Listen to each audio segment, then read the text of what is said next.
And President Erdogan visits China next week. After the gruesome assassination, Erdogan received support from the Muslim world for his solitary gesture of mourning.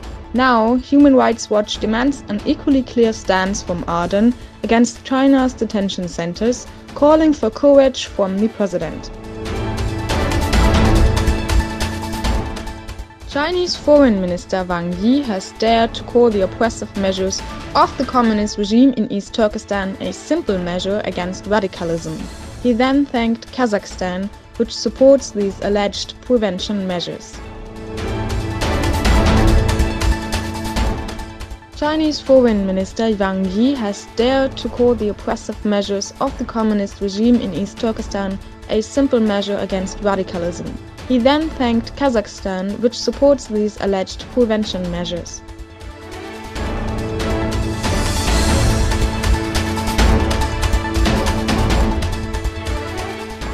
The Chinese government is launching a denunciation campaign that promises reward should anyone divulge information about illegal religious groups. With such a hint, up to 10,000 yuan are provided as a reward. The Arab League rejects the official American recognition of the Golan Heights as Israeli territory. That's why critical protests took place in Jordan.